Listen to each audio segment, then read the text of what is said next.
आपको लगता है कि बुल्स यानी बैल सच में लाल रंग से नफरत करते हैं, तो आप गलत है। और क्या सच में शेविंग के बाद बाल पहले से ज्यादा थिक एंड डार्क ग्रो होते हैं? और एक्चुअल में क्या होता है जब आप च्युइंगम को एक्सीडेंटली निगल लेते हो? तो आइए आज के इस वीडियो में जानते हैं इन्हीं सभी सवालों के जवाब। डीबंकिंग 12 कॉमन मिथ्स जिन्हें आप आज तक सच मानते आ रहे हो। नंबर 12, कैमेलियन यानी गिरगिट, जो कि अपना कलर चेंज कर सकता है। लेकिन हम बचपन से सुनते आ रहे हैं कि गिरगिट अपने जगह के हिसाब से रंग बदलता है, लेकिन ये बहुत ही बड़ा झूठ है। असल में गिरगिट अपने सराउंडिंग को देख के उससे मैच होने के लिए अपना कलर चेंज नहीं करते, बल्कि वो लाइट, टेम्परेचर और अपने मूड के रिस्पॉन्स में अपना रंग बदलते हैं। लेकिन क्या आपको पता है कि गिरगिट एक्चुअल में अपना रंग कैसे बदलते हैं? वेल, गिरगिट के स्किन में क्रोमेटाफोरस नामक सेल्स की एक स्पेशलाइज्ड लेयर होती है, जिनके थ्रू वो रंग बदलते हैं। इन सेल्स में ऐसे पिगमेंट्स होते हैं जो फैल सकते हैं और सिकुड़ सकते हैं, जिससे गिरगिट की स्किन का कलर चेंज हो सकता है। और एडिशनली इनका nervous system and hormones colour changes को कंट्रोल करते हैं। नंबर 11, कई लोग मानते हैं कि अल्कोहल पीने से आपका शरीर गर्म रहता है। इसे सुनने के बाद ठंडे इन्वायरमेंट में रहने वाले लोग खुश हो जाएंगे कि बिना किसी विंटर क्लॉथ के सर्दियों में दारू पी के मस्त गर्म रह पाएंगे। लेकिन ऐसा करने से आपकी जान भी जा सकती है। अल्कोहल से नहीं, बल्कि ठंड के वजह से, क्योंकि अल्कोहल एक्चुअल में आपको गर्म नहीं रखता, बल्कि गर्मी का एहसास दिलाता है। शराब स्किन की सरफेस के पास ब्लड वेसल्स को फैलाकर गर्मी की सेंसेशन क्रिएट कर सकता है। शराब आपके बॉडी को गर्म करने के बजाय उल्टा बॉडी के कोर टेम्परेचर को कम करता है। तो अगर आप ठंडे इन्वायरमेंट में रहते हुए शराब पीने के बाद गर्म फील कर रहे हो और इस वजह से अगर आप असल में गर्मी देने वाली चीजों को निकाल रहे हो, तो आपको हाइपोथर्मिया का रिस्क हो सकता है।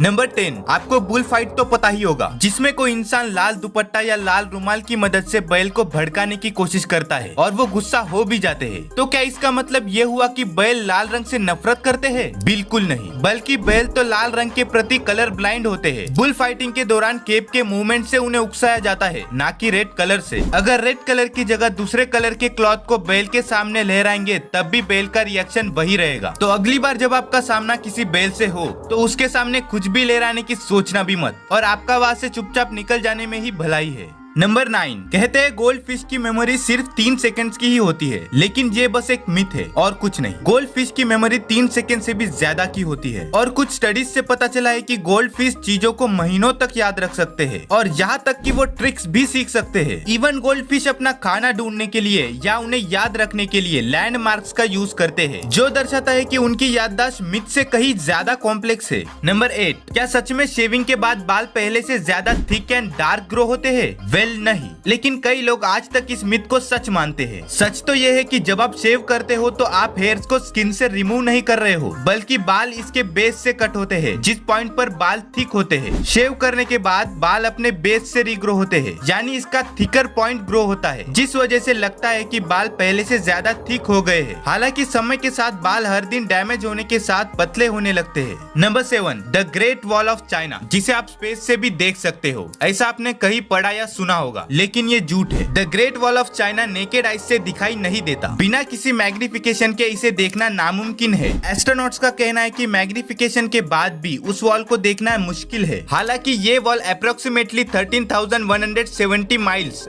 यानी 21,196 किलोमीटर जितना लंबा है, लेकिन इतना लंबा होने के बावजूद इसे स्पेस से देखना इम्पॉसिबल है। रियलिटी तो ये है कि पृथ्वी पर बनाई गई कोई भी मैनमेड वस्तु को स्पेस से देखना नामुमकिन है। नंबर 6, इंसान अपने दिमाग का सिर्फ 10% ही इस्तेमाल कर सकते हैं। क्या आपको भी ऐसा लगता है? तो आप गलत है। ये विचार कि इंसान अपने दिमाग का सिर्फ 10% ही इस्तेमाल करते हैं, जिसे आपने सोशल मीडिया पे कई बार सुना या देखा होगा, लेकिन ये एक पॉपुलर मिथ है। 2013 के एक सर्वे के अनुसार लगभग 60% ऑफ अमेरिकन मानते हैं कि हम अपने दिमाग का सिर्फ 10% ही यूज करते हैं, लेकिन असल में ब्रेन के ज्यादातर पार्ट्स हमेशा एक्टिव रहते हैं। अलग अलग टास्क और एक्टिविटीज में ब्रेन के अलग अलग एरियाज शामिल होते हैं। जब कोई व्यक्ति आराम कर रहा होता है या सो रहा होता है, तब भी ब्रेन के ज्यादातर पार्ट्स एक्टिव होते हैं। इसका मतलब ये है कि हम अपने ब्रेन का 100% यूज करते हैं। नंबर 5, बचपन में आपसे शायद कहा गया होगा कि उंगलियां मत चटकाओ, क्योंकि उनका मानना था कि ऐसा करने से आर्थरिस्ट यानी जॉइंट इन्फ्लेमेशन हो सकता है, जिसे गठिया कहते हैं। लेकिन क्या ये सच है? वेल नहीं, उनके लिए ये गुड न्यूज है जो ऐसा नर्वस होने पर करते हैं। नकल्स क्रैक करने का आर्थराइटिस से किसी भी प्रकार का कोई भी कनेक्शन नहीं है। रिसर्च रिसर्च से पता चला है कि नकल्स क्रैक करने से आर्थराइटिस का रिस्क नहीं बढ़ता है। ये तो ठीक है, लेकिन क्या आपको पता है कि आखिर नकल क्रैकिंग का साउंड आता कहाँ से है? दरअसल हमारे जॉइंट्स में लुब्रिकेंट होता है जिसे सिनोवियल फ्लूइड कहा जाता है, जिसमें गैसेस होती है, और जब आप उंगलियों को मोड़ते हैं तब उन गैसेस के छोटे छोटे बबल्स बनते हैं और फूट भी जाते हैं, और यही बबल्स की फूटने की साउंड हमें सुनाई देती है।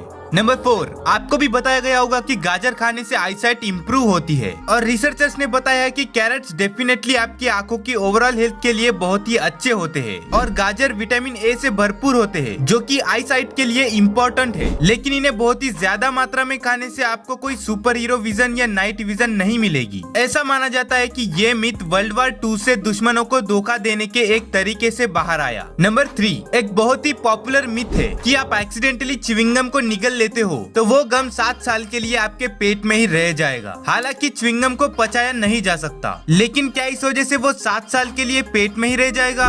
वेल नहीं, ये सच है कि आपका डाइजेस्टिव सिस्टम च्युइंगम को ब्रेक डाउन नहीं कर सकता, लेकिन इसका मतलब ये नहीं है कि वो आपके पेट में चिपका ही रह जाएगा। किसी भी अदर फूड की तरह ये भी आपके डाइजेस्टिव सिस्टम से गुजरता है और बाकी फूड के साथ ही बाहर भी निकल जाता है। लेकिन इसका मतलब ये नहीं है कि आप लगातार कई च्युइंगम को निगलते जाओ, इससे डाइजेस्टिव सिस्टम में ब्लॉकेज हो सकता है। नंबर 2, कहते हैं शार्क को कभी कैंसर हो ही नहीं सकता, लेकिन ये एक मिथ है। हालांकि ऑब्जर्वेशन के आधार पर कुछ इनिशियल स्पेकुलेशन थी कि शार्क में शायद ही कभी ट्यूमर डेवलप होता है, लेकिन रिसर्च से पता चला है कि शार्क में भी कैंसर डेवलप हो सकता है। ज्यादातर स्किन कैंसर होता है, हालांकि अलग अलग स्पीसीज में इसका प्रकार अलग अलग हो सकता है। और फाइनली नंबर 1, क्या आपको भी लगता है कि डिम लाइट में पढ़ने से आपकी आई साइट डैमेज होती है? लेकिन ये झूठ है। हालांकि कम लाइट में पढ़ने से आंखों में स्ट्रेन और परेशानी बढ़ सकती है, लेकिन इससे आपकी आई साइट का कोई भी नुकसान नहीं होता। लेकिन डिम लाइट में पढ़ने से कुछ देर के लिए देखना मुश्किल हो जाता है और सिरदर्द या थकान महसूस हो सकता है। इसलिए आई स्ट्रेन से बचने के लिए हमेशा अच्छी रोशनी वाली कंडीशन में ही पढ़ना अच्छा होता है और आपके आंखों के लिए भी कंफर्टेबल होता है। तो उम्मीद करता हूँ कि आपको ये वीडियो पसंद आई होगी, तो जल्दी से लाइक कर देना। ऐसे ही और वीडियोस के लिए चैनल को सब्सक्राइब भी कर लेना। बाकी मिलते हैं अगले वीडियो में, तब तक के लिए मेरे और भी वीडियोस आप चेकआउट कर सकते हैं। बाय।